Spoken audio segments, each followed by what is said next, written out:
이번 질문은 아이가 너무 깨끗한 거, 그러니까 결벽증이죠. 결벽증 같은 증상을 보이는데 어떻게 해야 되나요? 라는 질문을 주셨습니다. 역시 엄마로서 장문의 글을 보내셨는데 어, 뭐 성인 결벽증, 아동 결벽증이 좀 차이가 있냐? 좀 차이가 있긴 합니다. 그러나 기본적으로 이제 결벽증 같은 경우에는 강박증에 해당되거든요. 그러니까 강박증은 강박 사고, 강박 행동 이렇게 두 가지로 나눠지는데 우선은 이제 결벽증이라는 것도 강박이라는 거, 그러니까 뭐 오염이나 아니면 어떤 지저분한 것 자체에 대한 것이 개념상 너무 세게 들어가 있어가지고 그것이 행동으로 계속해서 반복해서 뭔가 치우게 되는 그런 결과를 낳는 모습이거든요. 그러니까 쉽게 말하면은 우리가 이제 도벽증, 뭐 결벽증, 그다음에 이렇게 뭔가 뭐 버리지 못하는 그런 증상들, 그런 어쨌든 그런 모습들 전부 다 강박증으로 들어가는데 이 강박이 OCD라 하거든요. OCD. 그러니까 전문 용어는 OCD, 그러니까 Obsessive Compulsive Disorder 이렇게 이제 표현하는데 obsessive도 과도하다, 뭐 강박이란 뜻이고 그다음에 이제 compulsive라는 단어도 또 강박이라는 뜻이에요. 그러니까 강박 증상을 강박증이라고 OCD라고 이제 부르는데 아까 얘기한 대로 두 가지로 나눠집니다. 그러니까 강박 사고, 생각 자체가 강박적 사고가 있어야지 그걸로 인해서 행동도 강박적 행동이 있는 겁니다. 그러니까 자 예를 들면 뉴스에서 불이 났다라는 그 이야기가 막 나오고 난 다음에 아이하고 같이 보는 거죠. 그러다가 마지막에 그 기자가 뭐라고 얘기하냐면은 꼭 가스 밸브를 점검을 잘 하시길 바랍니다 하면서 문구를 끝났는데 아이는 그거에 대해서 아주 세게 들어간 거죠. 그래서 엄마가 이제 분명히 껐는데도 그 밸브를 잠궜는데도 애가 계속 1시간 간격으로 계속 가가지고 점검하는 거예요. 아니면 혹은 묻는 거예요. 엄마 점검했어? 엄마 잘 잠궜어? 밖에 나왔는데도 계속 묻는 거. 엄마 꼭 그거 잠궜어? 확실하게 했어?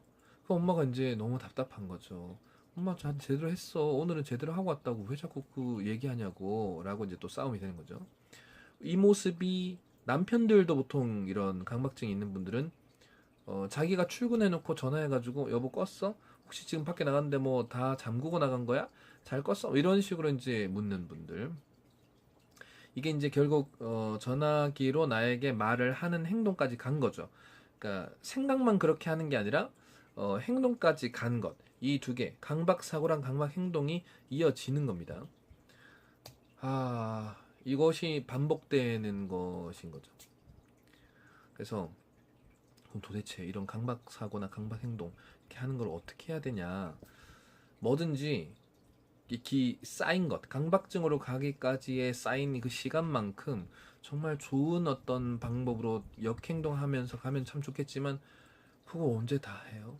그걸 언제 다 그렇게 다시 할 수 있습니까? 그래서 강력하고 센 방법들이 뭐냐 하면은 지금 결벽증에 대한 얘기를 했는데 어느 정도는 좀 어질러지고 어느 정도는 좀 어, 그래도 우리가 괜찮다고 할 정도, 그러니까 너무 심한 결벽증이 아닐 정도까지 조금은 때가 묻고 어느 정도는 어질럽혀도 되는 정도의 상황을 건강하고 즐거운 어떤 그 경험으로 체감하도록 해줘야 되는 겁니다. 예를 들면 이제 친구들이 오면 그 아이가 갖고 있는 어떤 장난감이나 어떤 물건이나 책상의 책이나 이런 것들 되게 막 닦고 애들 가고 나면 막 닦을 수도 있고 한데 그것을 친구들하고 너무 즐겁게 놀았던 것, 아이들하고 분명히 친구들하고 같이 놀면서 얼마나 즐거웠는지에 대한 그런 경험을 아이하고 다시 나눠야 됩니다. 그러니까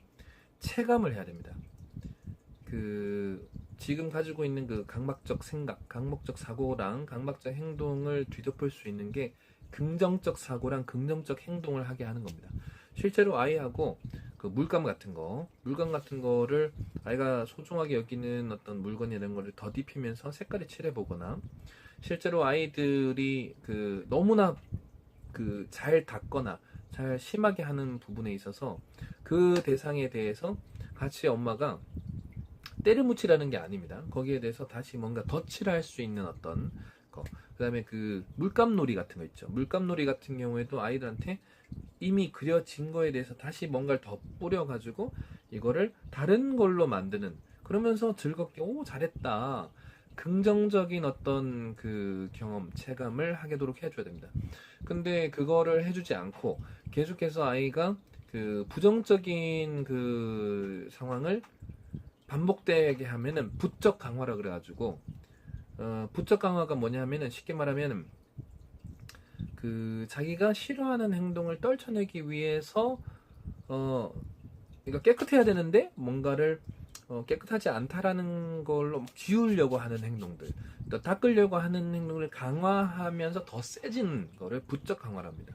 그러니까 부적 강화를 하지 않기 위해서라도 분명히 아이들이 그 이 결벽증이라는 수준을 내려주기 위해서는 어느 정도는 어지럽히고 어느 정도는 또 그런 오히려 친구들과 또 사람들과의 관계가 더 즐거웠다라는 것을 얘기해주기 위해서 센 정도를 내려주는 작업을 해야 됩니다. 어떤 분은 그러죠. 아니 더러운 것보다 낫다, 지저분한 건 낫다. 사실 지금 그 얘기하는 게 아니죠. 더럽고 지저분한 정도가 아니라 너무 심하게 과도하게 깨끗한 것, 즉 결벽증까지 가고 있기 때문에 그것을 정상적으로 내려주는 거죠. 그러니까 우리가 이제 정상적이라는 것이 과도하지 않게 하려고 하는 거잖아요. 그래서 너무 심한 강박 사고나 너무 심한 강박 행동을 하지 않게끔 하려고 하는 거기 때문에 어느 정도는 아이가 너무 심하게 하지 않게 하려고 하기 위해서 이렇게 어느 정도는 아이하고 터치를 하고, 그리고 이 정도는 괜찮아, 좋은 경험이나 좋은 기억을 아이하고 해줄 수 있는 방법으로 고쳐주면 될 것 같습니다.